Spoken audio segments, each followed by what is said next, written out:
Hello दोस्तों, welcome back to the channel. आज मैं आपके लिए लेकर आया हूँ एक नया टॉपिक जिसका नाम है कॉन्ट्रैक्ट। What is contract? आज हम कॉन्ट्रैक्ट के बारे में पढ़ेंगे। क्या होता है, कौन सा रूल, कौन सा रेगुलेशन लगता है, कौन सा एक्ट के अंदर आता है। तो मैं आपको अभी पहले बेसिक बेसिक बता देता हूँ कि क्या होता है। तो अभी शुरू करते हैं हम फर्स्ट पेज से। Introduction to contract. ध्यान से सुनना, ये बहुत ज्यादा इंपॉर्टेंट है। एग्रीमेंट का मैंने पहले वीडियो डाला हुआ था, उसके बाद का ये है। एग्रीमेंट जब कंप्लीट हो जाता है, अगर वो लॉ के हिसाब से बनाया हुआ है, तो एग्रीमेंट का आगे चलकर क्या होता है, वो बनता है कॉन्ट्रैक्ट। तो उसके बारे में है ये। तो इंट्रोडक्शन टू कॉन्ट्रैक्ट पहले शुरू करते हैं। A contract is an agreement between two or more person that is legally binding. मतलब दो या दो से ज्यादा के बीच में अगर कोई एग्रीमेंट हो रहा है जो लीगली बाइंडिंग है, तो वो क्या बनेगा? कॉन्ट्रैक्ट बनेगा। It means that when people make a promise to do something and the law accept the promise, it becomes a contract. ये मैंने अभी अब आपको बताई थी कि जब एग्रीमेंट अगर लॉ के हिसाब से बने तो वो आगे चलकर बनता है कॉन्ट्रैक्ट। मतलब एग्रीमेंट बेस है कॉन्ट्रैक्ट का। Contracts are used in daily life, such as buying goods, renting a house, getting a job or taking services. ये बात हम सबको पता है कि डेली लाइफ में यूज होने वाली चीजें हैं।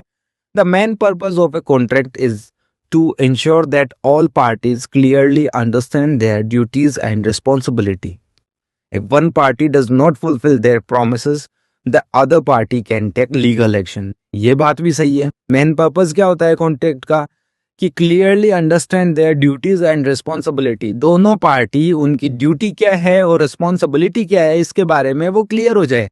अगर कोई पार्टी उसकी ड्यूटी या रिस्पॉन्सिबिलिटी सही से नहीं निभाती है, तो दूसरी पार्टी उस पर श्यू कर सकती है, ठीक है, लीगल एक्शन ले सकती है। इसके बारे में है। अब सेकंड आता है meaning and definition of contract.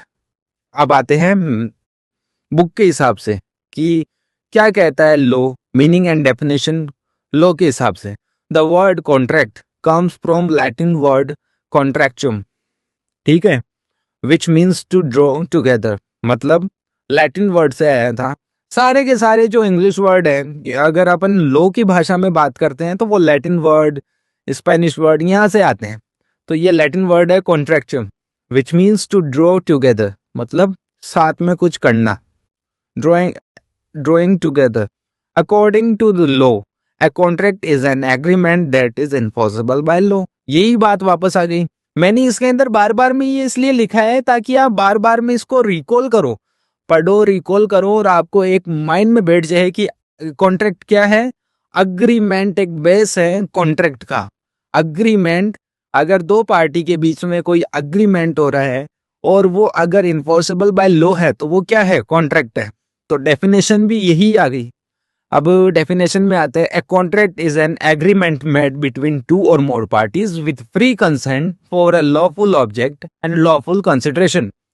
ये लाइन आ गई। अब every contract start with an agreement, but not every agreement becomes a contract unless it fulfill legal requirements. ये बात भी मैंने आपको बताई हुई है। अब इसकी सेक्शन क्या है देखते हैं। सेक्शन 2H किसकी? इंडियन कॉन्ट्रैक्ट एक्ट 1872 की सेक्शन 2H क्या कहती है? A contract is an agreement enforceable by law. This definition show that all contract are agreement but all agreement are not contract. ये मैंने आपको वापस बता दी है। कितनी बार रिकॉल कराया है मैंने आपको, ये देख लीजिए। अब इसके बाद में हम आगे चलते हैं थर्ड पे, elements of a valid contract. तो For a contract to be valid, it must have the following essential elements. क्या क्या आते हैं एलिमेंट्स में? पहली चीज, ऑफर होना चाहिए। वही एग्रीमेंट के अंदर जो जो चीजें होती है ना, वही कॉन्ट्रैक्ट में आती है, ठीक है। तो एग्रीमेंट के अंदर मैंने आपको क्या बताया हुआ है? First offer, second acceptance. अगर राम ने ऑफर दिया है श्याम को कि मैं तुम्हारी शॉप रेंट पर लेना चाहता हूं, और श्याम एक्सेप्ट करता है, तो एक्सेप्टेंस आ गई, ठीक है। Free consent, free consent, Shyam किसी दबाव के अंदर नहीं है, वो चाहे तो रिजेक्ट करे, चाहे तो एक्सेप्ट करे, उसने एक्सेप्ट किया। अब चौथी बात आती है कंसिडरेशन। अब वो रेंट पे तो दे रहा है, लेकिन रेंट पर क्यों दे रहा है? उसको कमाई चाहिए, उसको रेंट चाहिए, पैसा चाहिए। ठीक है, तो चौथा कंसिडरेशन आ गया। Legal capacity. लीगल कैपेसिटी कैसे? फर्स्ट, वो माइनर नहीं है। ठीक है, माइनर का मतलब 18 से कम का नहीं है, वो कर सकता है कॉन्ट्रैक्ट अकॉर्डिंग टू लॉ। ठीक है, मेंटली अनसाउंड नहीं है, मतलब पागल वागल नहीं है, साउंड माइंड है, तो वो कॉन्ट्रैक्ट कर सकता है। तो ये हो गई लीगल कैपेसिटी।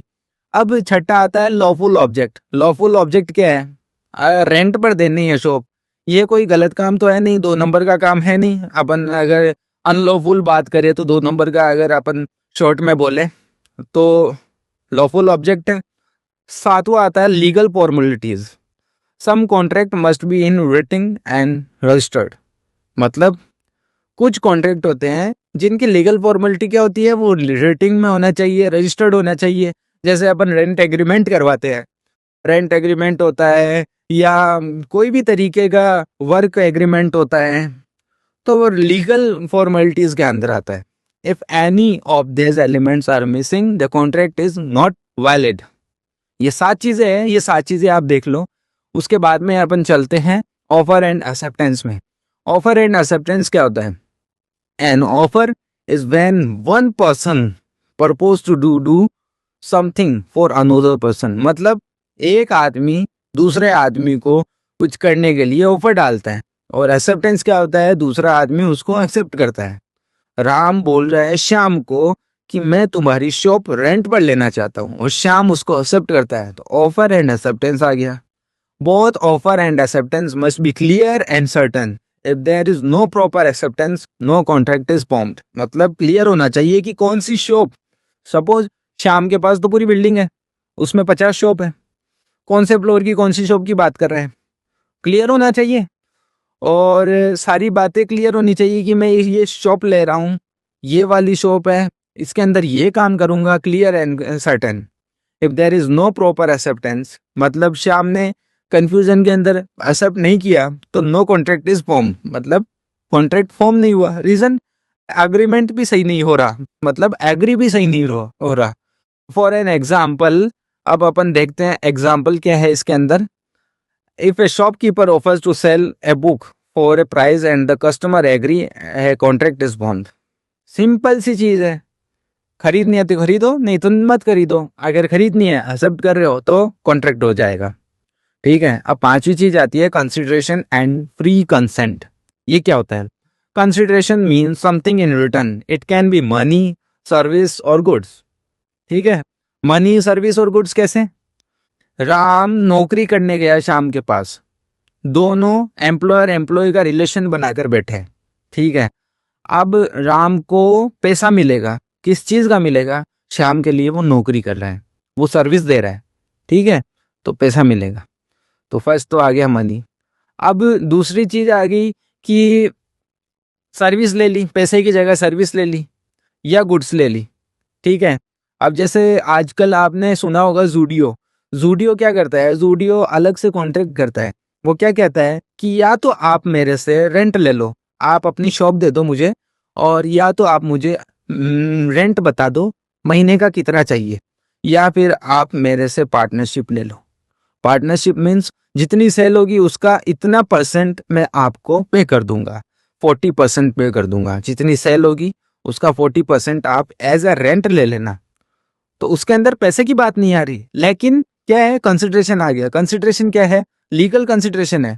उसने पैसे नहीं दिए, रेंट नहीं दिया जूडियो वाले ने। उसने कह दिया मालिक को कि सपोज 1 लाख रुपए का किराया आप मांग रहे हो, 1 लाख की जगह आप 40% में रिसेल ले लो ना, तो कंसिडरेशन आ गया, तो सर्विस और गुड्स आ गई। ठीक है, अब free consent means both parties agree willingly. अब प्री कंसेंट क्या होता है? दोनों पार्टी के ऊपर कोई भी तरीके का किसी भी चीज का दबाव नहीं है। दबाव मतलब consent is not free if it is obtained by force, fraud, misrepresentation, undue influence. ये 4 चीज है। मिसरिप्रेजेंटेशन, गलत चीजें बताकर उससे साइन करवा लिए, एग्रीमेंट करवा लिए, तो वो नहीं होगा, वो कॉन्ट्रैक्ट नहीं होगा। If consent is not free the contract can be cancel. ठीक है, अब उसके बाद में आते हैं हम छठे पर, कैपेसिटी ऑफ पार्टीज। कैपेसिटी क्या है वो मैंने ऊपर आपको पढ़ाया था। Only person who are legally capable can enter into a contract, the following person are not capable. अब लोग क्या कहता है, ये जो लोग है ना ये कॉन्ट्रैक्ट नहीं कर सकते। पहला कौन सा, माइनर। सेकंड क्या है, पर्सन ऑफ अनसाउंड माइंड। और थर्ड क्या है, पर्सन डिस्क्वालिफाइड बाय लॉ। ये 3 लोग हैं जो कॉन्ट्रैक्ट नहीं कर सकते। A contract made with A minor is generally void. Legal capacity ensure fairness and understanding. अब वॉइड और वॉइडेबल क्या होता है ये मैं आपको नेक्स्ट वीडियो में जरूर बताऊंगा। अभी आपको मैं कॉन्ट्रैक्ट पढ़ा रहा हूं तो कॉन्ट्रैक्ट देख लीजिए। अब इसके बाद में क्या आता है, अब आता है टाइप ऑफ कॉन्ट्रैक्ट। टाइप क्या क्या होते हैं, there are different type of contract such as written contract, मतलब लिखा हुआ, ओरल कॉन्ट्रैक्ट, मुंह से बोला हुआ, एक्सप्रेस कॉन्ट्रैक्ट मतलब एक्सप्रेस करके बताया हुआ, implied contract, formed by conduct, मतलब इम्प्लाइड कॉन्ट्रैक्ट जो चल चुका है, void contract not enforceable by law. Void क्या होता है, नॉट एनफोर्सेबल बाय लॉ। और वॉइडेबल कॉन्ट्रैक्ट क्या होता है, can be cancel by one party. अब इसके अंदर मैं बताता हूँ वॉइड क्या होता है। वॉइड होता है एक ऐसा कॉन्ट्रैक्ट जो शुरू से ही वैलिड नहीं है। और वॉइडेबल कॉन्ट्रैक्ट कौन सा होता है, जिसके अंदर कोई भी पार्टी उसको कैंसिल कर सकती है। ठीक है, इसके बारे में आगे मैं बताऊंगा। Legal contract fully enforceable by law, legal contract ये ही अपन पढ़ रहे हैं। अब उसके बाद में आता है performance and breach of contract. अब performance and breach of contract क्या होता है, performance means fulfilling the duties stated in the contract, मतलब सारी ड्यूटी फुलफिल कर दी जो भी ये कॉन्ट्रैक्ट के अंदर लिखी हुई थी। When all party perform their promises the contract is completed. ठीक है, ये नॉर्मल है। ब्रीच ऑफ कॉन्ट्रैक्ट क्या होता है, of course when party fails to perform their obligations, breach में भी एक्चुअल ब्रीच और एंटीसेप्टरी ब्रीच। अब एक्चुअल ब्रीच क्या होता है और एंटीसेप्टरी ब्रीच क्या होता है। एक्चुअल ब्रीच वो होता है कि जैसे मैं एग्जांपल लेता हूं, राम ने श्याम को कहा कि मैं तुमको 1 जनवरी को पेमेंट कर दूंगा, तुमने मेरे से पैसे लिया हुआ है, मैं 1 जनवरी को पेमेंट कर दूंगा या किसी भी चीज का पेमेंट कर दूंगा। ठीक है, अब 1 जनवरी आ जाती है, श्याम कॉल करता है राम को कि पैसे नहीं आए, तो राम बोलता है कि मैं नहीं दे रहा, या वो एक्ट करने लगता है कि पैसे नहीं आएंगे, तो वो होता है एक्चुअल ब्रीच। ठीक है, और एंटीसेप्टरी ब्रीच क्या होता है, एंटीसेप्टरी ब्रीच होता है कि 1 तारीख को पेमेंट देना था, कॉन्ट्रैक्ट की डेट है 1 तारीख, और राम कह देता है 10 दिन पहले ही कि नहीं भाई मेरी तो श्रद्धा नहीं है, मैं नहीं दे पाऊंगा, तो वो हो जाता है एंटीसेप्टरी ब्रीच। मतलब इन दोनों में फर्क क्या है, एक्चुअल ब्रीच मतलब कि जिस दिन कॉन्ट्रैक्ट खत्म होना है उस दिन तक कुछ भी नहीं हुआ, बंदे ने ना तो पेमेंट किया ना रिस्पॉन्सिबिलिटी अपनी निभाई। ठीक है, और एंटीसेप्टरी क्या है, वो पहले ही हाथ खड़े कर गया, 10 दिन पहले ही उसको सूचना दे दी कि ये कॉन्ट्रैक्ट कंप्लीट नहीं होगा। एंटीसेप्टरी ब्रीच ये होता है। The injured party can seek legal remedies. ये बात भी सही है, क्यों, क्योंकि ब्रीच तो हुआ है, कॉन्ट्रैक्ट तो कैंसिल हुआ है, चाहे कैसे भी हो। अब 9वां पॉइंट आता है remedies for breach of contract. अब ब्रीच ऑफ कॉन्ट्रैक्ट पर रेमेडीज क्या क्या है। पहला है डैमेज। डैमेज ले सकता है बंदा, श्याम डैमेज ले सकता है कॉन्ट्रैक्ट में। ठीक है, कोर्ट में जाकर बोल सकता है कि इसने मेरा कॉन्ट्रैक्ट बीच में छोड़ा। Specific performance, court order performs, मतलब परफॉर्म कर सकता है। एक केस है, जैसे मैं एक एग्जांपल लेता हूं कि एक डांसर है, उसको थिएटर वालों ने बोला कि आप शाम को 31 की नाइट को न्यू ईयर पार्टी है, तो आप परफॉर्म करना, हम आपको इतने पैसे देते हैं। ठीक है, अब आर्टिस्ट ले लेता है पैसे और 31 की नाइट को वो कहीं और चला जाता है। अब कॉन्ट्रैक्ट हुआ था 31 को आने का, वो आया नहीं। अब पैसे लग गए और होटल वालों ने और इवेंट वालों को बहुत परेशान किया गया। अब इवेंट वाले गए कोर्ट के अंदर, उन्होंने कहा कि ऐसे ऐसे ऐसे ऐसे ऐसे ऐसे, मतलब हमने इसको पेमेंट किया था 31 की नाइट को परफॉर्म करने के लिए, लेकिन ये परफॉर्म करने नहीं आया और इसने दूसरे कॉन्ट्रैक्ट कर लिए और वहां चला गया, हमारा कॉन्ट्रैक्ट कैंसिल कर दिया बिना बताए। और हमारी 31st की नाइट को इतना हमारा घाटा हुआ। तो पहली चीज कोर्ट क्या बोल सकता है, डैमेज दो भाई, जितना खर्चा लगा है उतना डैमेज दो। दूसरी चीज परफॉर्म करने के लिए बोल सकता है, कोर्ट कह सकता है कि आपको ये काम करना था, आपको परफॉर्म करना था चाहे 31st की नाइट को, लेकिन अगर आपका कॉन्ट्रैक्ट आगे बढ़ने लायक है, 31st की जगह और कोई दिन आ सकता है, तो आपको परफॉर्म करना पड़ेगा, ये कोर्ट ऑर्डर कर सकता है। तीसरा है injection, prevent A party from doing something, मतलब इंजेक्शन लगा सकता है। इंजेक्शन क्या होता है कि किसी को कुछ काम करने से रोकना। एक इंजेक्शन होता है और एक स्टे होता है। आपको स्टे समझ में आ जाएगा, इंजेक्शन थोड़ा बहुत लो की लैंग्वेज में बोला जाता है, तो वो थोड़ा बहुत समझ में नहीं आए, लेकिन उसका मतलब तो सेम ही होता है। नॉर्मली अगर आप बोलना चाहो तो स्टे लगा दिया कोर्ट ने कि आपको ये काम नहीं करना। रिसेशन, कॉन्ट्रैक्ट इज कैंसिल, मतलब कॉन्ट्रैक्ट कैंसिल किया जा सकता है। Quantum merit, payment for work done, मतलब जितना काम हो चुका है उतना काम का पैसा मिल सकता है। और कॉन्ट्रैक्ट हमेशा ऐसा नहीं है कि ब्रीच ऑफ कॉन्ट्रैक्ट का मतलब हो गया है कि जिससे काम निकलवाना है वही कैंसिल करे, क्या पता कोई आपको बीच में छोड़ देवे। आपको जैसे 12 महीने की जॉब पर रखा था, उसका कॉन्ट्रैक्ट हुआ था 12 महीने की जॉब पर, और आपको 4 महीने में निकाल दिया और पैसे भी नहीं दिए, तो आप कोर्ट में जा सकते हो कि मेरा 4 महीने का पेमेंट तो दिलाओ, 12 महीने का कॉन्ट्रैक्ट कराया था। तो क्वांटम मेरिट किए हैं। दहेज remedies help protect the rights of the affected party. ठीक है, अब इसके बाद में आता है कंक्लूजन। है contract plays an important role in modern society, ये बात एकदम सही है, इतना मैंने आपको एग्जाम्पल बताया है। इट हेल्प मेंटेन ट्रस्ट, बात सही है। Clarity and legal protection between parties, बिल्कुल करता है, ट्रस्ट बनाता है, क्लैरिटी लाता है और लीगल प्रोटेक्शन देना है दोनों पार्टी को। Understanding contract is important for student, business and individual, ये बात एकदम सही है। हर इंसान को कॉन्ट्रैक्ट का मतलब पता होना चाहिए, चाहे वो लॉ से रिलेटेड हो चाहे ना हो, क्योंकि कॉन्ट्रैक्ट ऐसा नहीं है कि एलएलबी वाले करेंगे, करेंगे तो सारी दुनिया ही। तो स्टूडेंट हो चाहे बिजनेसमैन हो चाहे इंडिविजुअल हो, कोई भी हो, कॉन्ट्रैक्ट का पता होना चाहिए। A valid contract ensure fairness and prevent dispute, बिल्कुल सही है, फेयरनेस लेकर आता है और डिस्प्यूट होने से बचाता है। क्यों? क्योंकि उसमें क्लैरिटी रहती है।